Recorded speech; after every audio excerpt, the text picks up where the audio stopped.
सोमवार है। इस पवित्र दिवस पर एक महत्वपूर्ण सत्र का प्रारंभ हो रहा है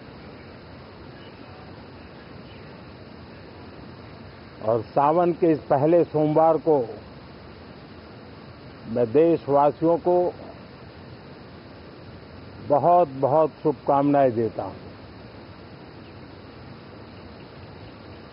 आज संसद का मानसून सत्र का भी आरंभ हो रहा है। देश बहुत बारीकी से देख रहा है कि संसद का यह सत्र सकारात्मक हो, सृजनात्मक हो और देशवासियों के सपनों को सिद्ध करने के लिए एक मजबूत नींव रखने वाला हो। साथियों, भारत के लोकतंत्र की जो गौरव यात्रा है उसमें ये एक महत्वपूर्ण पड़ाव के रूप में मैं देख रहा हूं। व्यक्तिगत रूप से मुझे भी, हमारे सभी साथियों को भी ये अत्यंत गर्व का विषय है कि करीब 60 साल के बाद कोई सरकार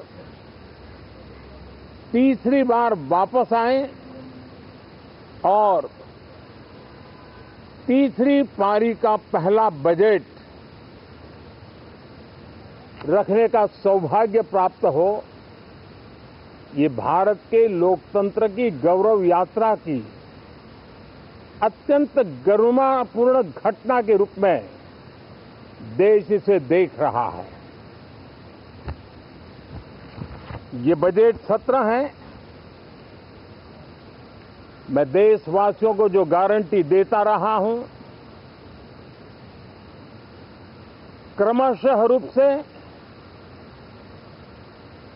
उन गारंटियों को जमीन पर उतारना, इस लक्ष्य को लेकर के हम आगे बढ़ रहे हैं। ये बजट अमृतकाल का एक महत्वपूर्ण बजट है। हमें 5 साल का जो अवसर मिला है, आज का बजट हमारे उन 5 साल के कार्य की दिशा भी तय करेगा और ये बजट 2047 जब आजादी के 100 साल होंगे तब विकसित भारत का जो हमारा सपना है, उस सपने को पूरा करने की मजबूत नींव वाला बजट लेकर के हम कल देश के सामने आएंगे। हर देशवासी के लिए एक गर्व की बात है कि भारत बड़ी इकोनॉमी वाले देशों में सबसे तेज गति से आगे बढ़ने वाला देश है। गत 3 वर्षों में लगातार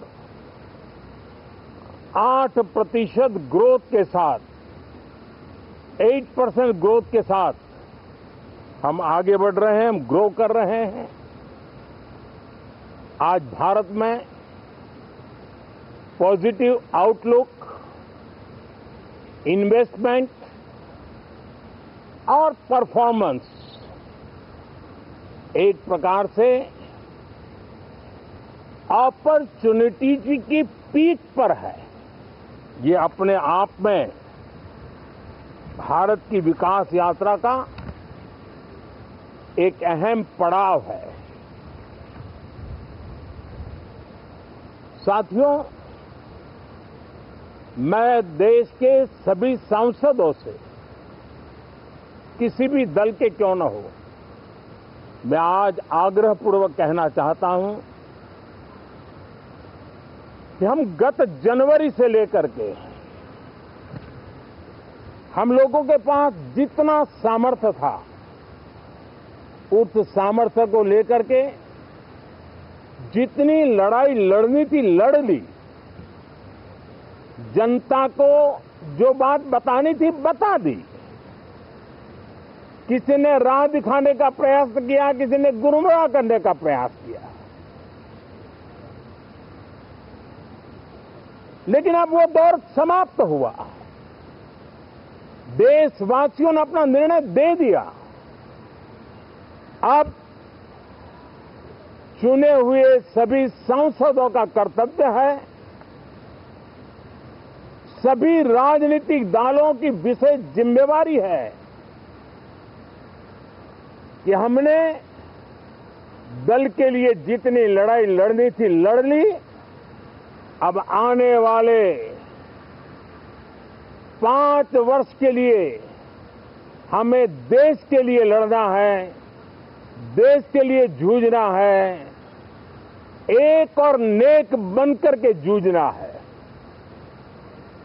मैं सभी राजनीतिक दलों से भी कहूंगा कि आइए हम आने वाले 4 साढ़े 4 साल दल से ऊपर उठ करके सिर्फ और सिर्फ देश को समर्पित होकर के संसद के इस गरिमापूर्ण मंच का हम उपयोग करें। जनवरी 29 जब चुनाव का वर्ष होगा, आप उसके बाद जाइए मैदान में, सदन का भी उपयोग करना है कर लीजिए। वो 6 महीने जो खेल खेलने खेल लीजिए, लेकिन तब तक सिर्फ और सिर्फ देश के गरीब, देश के किसान, देश के युवा, देश की महिलाएं, उनके सामर्थ्य के लिए, उनको एम्पावर करने के लिए जन भागीदारी का एक जन आंदोलन खड़ा कर करके 2047 के सपने को पूरा करने के लिए हम पूरी ताकत लगाए। मुझे आज बहुत दुख के साथ कहना है कि 2014 के बाद कोई सांसद 5 साल के लिए आए, कुछ सांसदों को 10 साल के लिए मौका मिला, लेकिन बहुत से सांसद ऐसे थे जिनको अपने क्षेत्र की बात करने का अवसर नहीं मिला, अपने विचारों से संसद को समृद्ध करने का अवसर नहीं मिला, क्योंकि कुछ दलों की नकारात्मक राजनीति ने देश के संसद के महत्वपूर्ण समय को एक प्रकार से अपनी राजनीतिक विफलताओं को ढांकने के लिए दुरुपयोग किया है। मैं सभी दलों से आग्रहपूर्वक कहता हूं कि कम से कम जो पहली बार सदन में आए हैं, ऐसे बहुत बड़ी संख्या में हमारे माननीय सांसद हैं और सभी दल में हैं, उनको अवसर दीजिए, चर्चा में उनके विचारों को प्रकट करने का मौका दीजिए, ज्यादा से ज्यादा लोगों को आगे आने का अवसर दीजिए। और आपने देखा होगा कि पार्लियामेंट के नए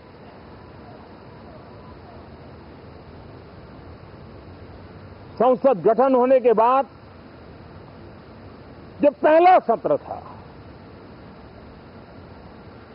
140 करोड़ देशवासियों ने बहुमत के साथ जिस सरकार को सेवा करने का हुक्म किया है देशवासियों ने, उसकी आवाज को कुचलने का और लोकतांत्रिक प्रयास हुआ। 2.5 घंटे तक देश के प्रधानमंत्री का गला घोंटने का, उनकी आवाज को रोकने का, उनकी आवाज को दबाने का लोकतांत्रिक परंपराओं में कोई स्थान नहीं हो सकता है और इसका कोई पश्चाताप तक नहीं है, दिल में दर्द तक नहीं है। मैं आज आग्रहपूर्वक कहना चाहता हूं,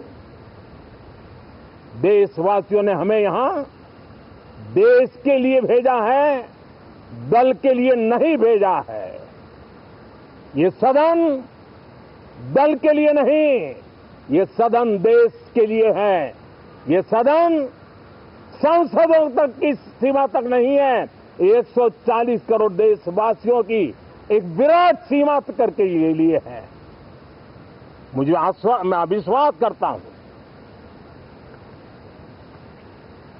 कि हमारे सभी माननीय सांसद पूरी तैयारी के साथ चर्चा को समृद्ध करेंगे। कितने ही विरुद्ध विचार होंगे, विरुद्ध विचार बुरे नहीं होते हैं, नकारात्मक विचार बुरे होते हैं। जहां सोचने की सीमाएं समाप्त हो जाती है, देश को नकारात्मकता की जरूरत नहीं है। देश को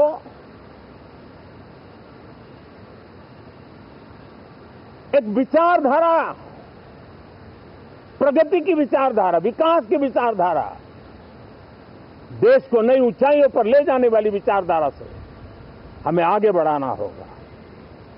मैं पूरा ही आशा करता हूं कि हम